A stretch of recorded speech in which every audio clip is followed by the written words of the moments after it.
We're here in Westport. It's probably one of the most contentious rivers in Ireland at this point in time.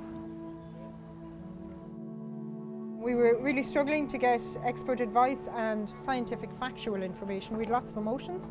I suppose it was causing us concern because in general everything in Westport is very collaborative. We're all lay people in terms of the environmental piece of it. I'm only a local councillor who picks up pieces as we go along, and a lot of it is kind of hearsay and what kind of old wives' tales to a certain degree in the way we should manage rivers, but we don't actually understand the real science behind them.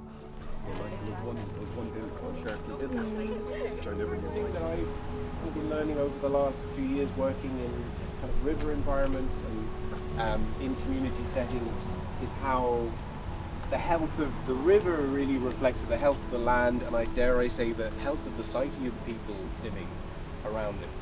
It's like it is a true artery.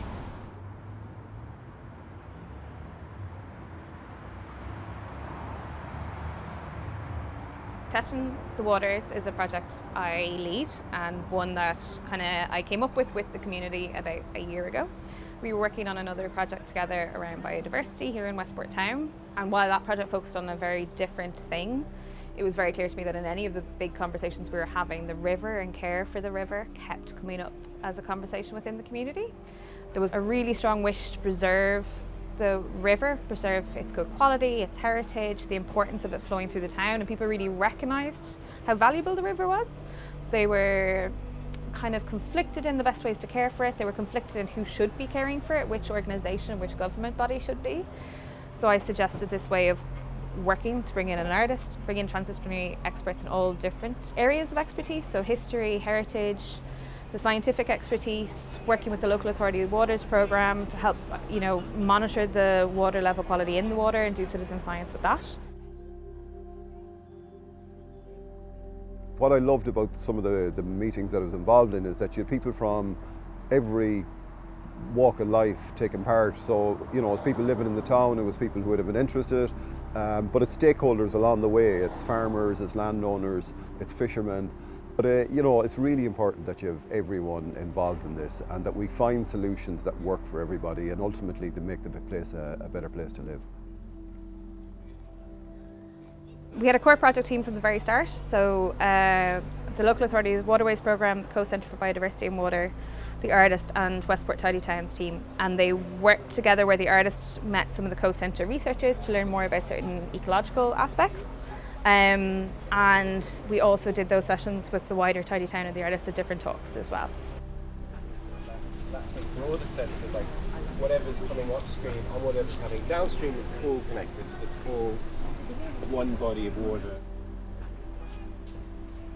The artwork is called Flotilla, and it's 5 rafts made from bamboo, and on them are 5 different plants and 1 animal that thrive in healthy river environments. They're made of stainless steel. They reflect the light, they reflect the people, the plants, the whole environment they're in. But they also move with the wind, so that the installation is static on one sense, but is actually quite dynamic and adapts with the environment.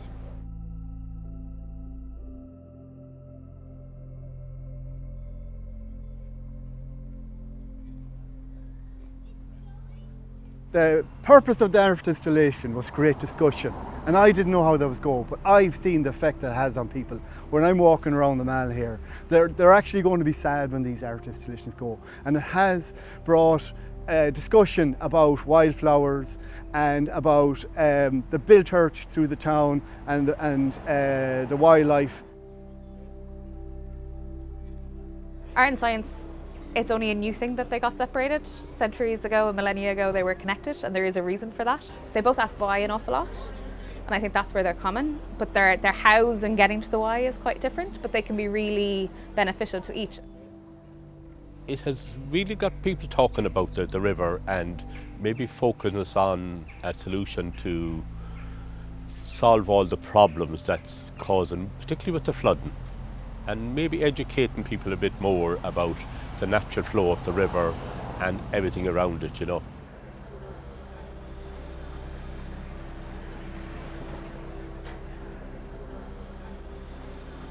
with climate change, we're facing into real challenges in terms of our rivers, be it the Carrowbeg River or any other river in the country, which, you know, with the surges in particular during storms, the persistent rain and so on, we just need to learn how to manage them better. I definitely loved the talk from Mary Burke. I mean, it just, to be honest, yeah, that to me was the key piece of it, like where you're looking at not just simply the river, you're looking at the catchment area around the river, and you're looking at it from start to finish as opposed to one section in isolation, which is traditionally what happens. The canalisation of the river in Westport is really a significant thing and really important for this project. From doing all these workshops, we were convinced that to solve the problem of flooding and water quality, the answer was nature-based solutions.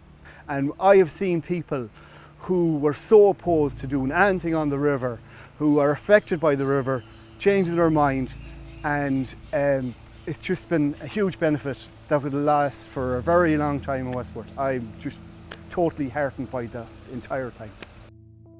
You know, we're a very small organisation, so for us to have the potential and the opportunity to work with Trinity and the Climate Centre and bring all that expertise to Westport was a great privilege for us, and just to have access to the funding from Research Ireland, again, even the whole process of putting in the application is a nightmare for a voluntary organisation. And I suppose just the networks that we've built up as a result, the relationships, which is what it's all about, and hopefully there'll be more collaboration in the future.